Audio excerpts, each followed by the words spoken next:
Hello မင်္ဂလာပါကျွန်တော်တို့ရဲ့ဒီ Tarot Journey မှာเนาะပထမဆုံးကတ်ပေါ့နော်ပထမဆုံးကတ်ကကျွန်တော်တို့က number 1ကတ်ပေါ့နော် name ကတ်ဖြစ်တဲ့ Major Arcana ရဲ့ number 1ကတ်ဒီ Magician ဖြစ်ပါတယ်ဒါဖြစ်ရင်စစောက The Fool ကပထမဆုံးမှာဆို The Fool က0ကတ်ဖြစ်တဲ့အတွက်ကြောင့်သူကရှေ့ဆုံးမှာထားလိုက်ရတယ်နောက်ဆုံးမှာထားလိုက်ရတယ်เนาะပြဿနာမရှိဘူးတို့တော့ The Fool ကဒီကျွန်တော်တို့ကခုနပြောလဲ unknown နဲ့ကိုတိုးဝင်တာဖြစ်တယ်အခု magician ကဘယ်လိုလာလဲ magician ဆိုတာကျွန်တော်တို့ဒီမှာဒီလိုလေးเนาะ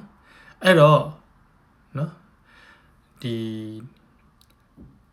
magician ဆိုတာကျွန်တော်တို့မျက်လှည့်စရာလို့လည်းပြောလို့ရတယ်လို့တစ်ဖက်ကကျွန်တော်တို့ will power တွေရှိတဲ့ဒီစွမ်းအားရှိတဲ့ magician လို့ပဲပြောတာပိုကောင်းပါတယ်เนาะသူကလက်တစ်ဖက်ကိုကောင်းကင်ကိုမြောက်ထားတယ်လက်တစ်ဖက်ကိုမြေကြီးကိုညွှန်ပြနေတယ်เนาะသူခေါင်းပေါ်မှာเนาะ infinity ကိုဖော်ပြတဲ့အင်္ဂလိပ်အခေက8ကဏ္ဍပုံစံ infinity ကိုဖော်ပြတဲ့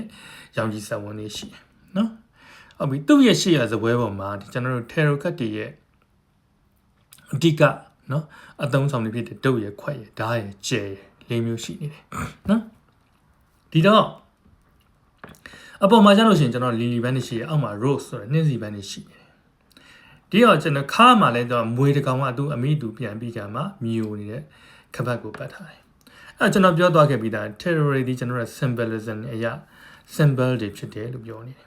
အဲ့တော့လက်ကိုကင်မြောက်ပြီးကမှမြေကြီးကိုတစ်ဖက်ညွှန်ပြနေကောင်းငယ်ကိုတစ်ဖက်ညွှန်ပြနေရပါလေသူကဒီ spiritual world နဲ့တကယ်ကျွန်တော်ရဲ့ reality world physical world ကိုဆက်သွယ်ပေးနေတာနော်သူ့မှာစွမ်းအားတွေအပြည့်ရှိတယ် magician ဆိုတဲ့အတိုင်းပဲစွမ်းအားတွေအပြည့်ရှိတယ်ဒီစွမ်းအားတွေစိတ်ကူးကိုတကယ်လက်တွေ့အဖြစ်ပုံဖော်နိုင်တဲ့လူတစ်ယောက်ဖြစ်တယ်နောက်တစ်ခုနော် magician ဆိုတာဘာလဲမျက်လက်ဆရာလို့ဘာသာပြန်လိုက်လို့တာနဲ့တပြိုင်တည်းဘာဖြစ်မလဲဆိုတော့ကျွန်တော်တို့ spotlight ထဲမှာရှိနေတယ်နော် state စင်ရဲ့အလဲပုံမှာသူရောက်နေတယ်သူ့ကိုမီးရောင်နဲ့ထိုးထားတယ်အားလုံးသောမျက်လုံးတွေသူ့ကိုဝိုင်းကြည့်နေရတယ်စကားပြောကောင်းနဲ့ချို့တာတယ်ဒါမျိုးရှိနိုင်တယ်နော်ဒီတော့ magician ရဲ့ငွေရင်းတဲ့ကိုသဘောတရားကိုနားလည်လိုက်ပြီးလို့ရှိရင်ကျွန်တော်တို့ကဘယ်ဆက်သွားမလဲသူတို့ရဲ့ symbol တွေပြန်သွားမယ်နော် symbol တွေပြန်သွားလို့ရှိရင်ခုနကပြောလို့အဆုံးအစမရှိတဲ့သဘောပေါ်ပြတယ်ကျွန်တော်တို့ခေါင်းကရောင်ကြီးဆက်ဝင်ရှိတယ်နော်physical နဲ့နော် spiritual နဲ့ physical နဲ့ဆက်သွယ်နေတဲ့ကောင်းငင်တဲ့မြေကြီးကိုလည်းညှို့ထိုးပြနေတာကိုကြည့်လို့ရတယ်။နောက်တစ်ခုသူ့ကိုယ်ပိုင် tools တွေကသူ့လိုအပ်တာတွေအကုန်လုံးသူ့မှာရှိနေတယ်ဆိုတဲ့သဘော။ဘာလို့ဆိုတော့ဒုတ်ရခွဲ့ရဓာတ်ရကျဲဒီ tarot card တွေမှာအသုံးပြုတယ်ကျွန်တော်တို့ရှိသမျှဒီကရိယာတွေဒီသူ့လက်ထဲမှာရှိတယ်။ဒီတော့ကျွန်တော်တို့ကဘာပြောမလဲ။ဒီ magician ကိုမြင်ချင်းအားဖြင့်ကျွန်တော်တို့ကဘာလဲဆိုတော့သူက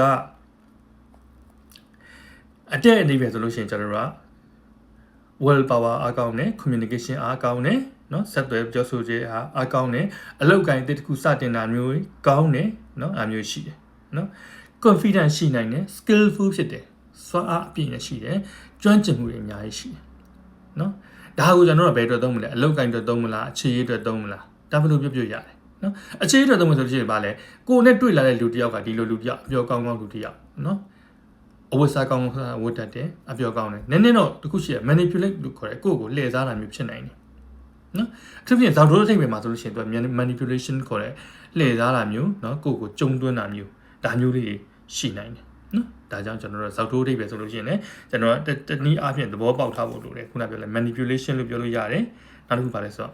အမြင်အာရုံမှောက်မှားတာဟုတ်တယ်လေ magician ကအခုအမြင်ကိုအာရုံမှောက်မှားလို့တဲ့ illusion ဖြစ်အောင်လုပ်တာဆိုတာမျိုးလေးကျွန်တော်တို့ကပြောလို့ရတယ်နော်ခံမှန်းလို့ရတယ်ဒါဒီကျွန်တော်ရဲ့ magician ဒါမူရင်းတကယ်ကိုအဓိပ္ပာယ် color တွေကလည်းသူကရှိတယ်သူပြင်ကျွန်တော်တို့ကအင်ကြီးအဖြူသည် purity တန့်စင်ခြင်းကိုပြောတယ်အင်ကြီးအနေသည်ကျွန်တော်တို့ဗာလဲဒီpower ကိုကိုစားပြုတယ်ဒါမျိုးလေးတွေရှိတယ်အပေါ်ကကျွန်တော်တို့က lily band နဲ့အောက်ကနှင်းစီဘန်းတွေကလည်းခုနပြောတဲ့ spiritual world နဲ့ reality world ကိုဆက်သွယ်ပေးနေဆိုတဲ့သဘောတရားကိုဖော်ပြနေကြတယ်နော် okay ဒါဒီကျွန်တော်ခဏခဏပြောခဲ့သလိုပဲ rider weight နော် weight tarot နော် rider weight tarot ရဲ့ the weight tarot ရဲ့ဒီကျွန်တော်တို့ user friendly ဖြစ်တဲ့ weight tarot ရဲ့အတိတ်ပဲတွေဖြစ်တယ်နော်အဲ့တော့ဒီအတိတ်ပဲတွေကိုပဲလက်ရင်းယူပြီးသုံးရတာဖြစ်တယ်တကယ်လို့မြင်ကျွန်တော်တို့ mental tarot ကိုကြည့်မယ်ဆိုလို့ရှိရင်ဒီမှာဆိုလို့ရှိရင် magician ဒီသူဖြစ်တယ်နော် mental tarot ဆိုတာကျွန်တော်တို့ Greek methodology ပေါ့နော် Greek ဒဏ္ဍာရီပေါ်မူတည်ပြီးပြောထားတာသူကကျတော့ကျွန်တော်တို့ကရိုးရိုး magician ပေါ့သူက Greek god တွေက Hermes ဆိုတဲ့နတ်တစ်ပါးလေးဖြစ်တယ်နတ်တမန်လေးပေါ့နော် Hermes ဆိုတဲ့နတ်ကသူကအင်မတန်ညံကောင်းတဲ့နတ် တော့မွေးကနေတရက်ထဲနဲ့အပိုလိုသွားပြီးလိန်တာဘယ်လိုလိန်လဲဆိုအပိုလိုစီကနွားဦးကြီးကိုခိုးသွားတာခိုးသွားရိုးခိုးသွားမို့နွားတွေရဲ့ခြေထောက်မှာသူကခွာတွေပေါ့နော်ခွာတွေကိုပြောင်းပြန်ရိုက်လိုက်တယ်နွားတွေရင်တော့နွားတွေကခွာရိုက်တယ်ပေါ့နော်မြင်းများလို့တန်ခွာတွေကိုပြောင်းပြန်ရိုက်ပြီးကြမှာမောင်းသွားတဲ့ခါကျလို့ရှိရင်နွားတွေကဒီဘက်ကိုလာလို့ရှိရင်ခွာတွေကဟိုဘက်ကိုသွားနေတယ်လို့ဖြစ်တယ်နော်အဲကြောင့်သူကဉာဏ်ပညာအမှန်တန်ကောင်းတော့အဲ့ဒါကို ZS ပေါ့နော်ကျွန်တော်တို့ရဲ့ဒီ Greek နတ်ဖျားထဲမှာနာမည်အကြီးဆုံးဖြစ်တဲ့ကျွန်တော်တို့နာမည်ကြီး ZS နာမည်ကြီးဇေဝုလို့ခေါ်တာပေါ့နော် ZS နာမည်ကြီးကသူ့ရဲ့ဉာဏ်ပညာကိုသဘောကျပြီးကြမှာသူ့ကိုဘာနည်းမဲ့ခေါ်လိုက်လဲဆိုတော့ Messenger God ပေါ့နော်ဒီပို့ဆောင်တဲ့ယူနတ်သားဖြစ်ခံရလိုက်တယ်နော် Messenger God ဆိုတဲ့အတိုင်းပဲသူကတယောက်စီကစကားကိုတယောက်စီကိုပို့ဆောင်တာဖြစ်တယ်နော်နောက်တစ်ခုကဘာလဲဆိုတော့သူကတကယ်ကျွန်တော်တို့ရဲ့ဒီလူလောကနဲ့ကျွန်တော်တို့က underworld ပေါ့နော် underworld ခေါ်ရဲကျွန်တော်တို့ဒီမြေအောက်လောကနေကိုဆက်သွယ်ပြီးတဲ့လူတယောက်လဲဆက်သွယ်ပြီးတဲ့ net တစ်ပါးလဲဖြစ်တယ်ပေါ့နော်ဒါသူ့အတိတ်ပဲအဲ့လိုမျိုးတက်ရောက်တယ်နော်အဲ့တော့မူရင်းတရားကိုအတိတ်ပဲတွေကတော့မပြောင်းလဲဘူးဒါပေမဲ့ခုနပြောလေHermes ပေါ့နော် Hermes net ဆိုတာမျိုးကျွန်တော်တို့ကသိရလိမ့်မယ်ကျွန်တော်တို့ new magician မဟုတ်တော့ဘူးဆိုတာမျိုးပေါ့နော်ဒါမျိုးသူမြင်မှုလားမသိ messenger ကောသူ့ခြေထောက်မှာလေသူကဖက်နက်ကလေးမှာတောင်ပန်လေးတွေနဲ့ messenger ကောဆိုတော့အနေရတနေရာနဲ့တနေရာသွားပြီးကြမှာသွားပြီးကြမှာတေယူပို့ဆောင်ပြီးသတင်းစကားပို့ဆောင်ရတဲ့နက်ကလေးဖြစ်တယ်နော်ဒါလေးကကျွန်တော်တို့က magician ပေါ့နော်မင်းသိထားတော့မှဒီကက်ကလေးကိုအသုံးရတယ်လို့ကျွန်တော်အနေနဲ့ပြောချင်ပါတယ်နော်အဲ့တော့ကျွန်တော်တို့ကဒီ tarot ပညာမှာဆိုလို့ရှိရင်ကျွန်တော်တို့ခုနပြောတဲ့ဒီ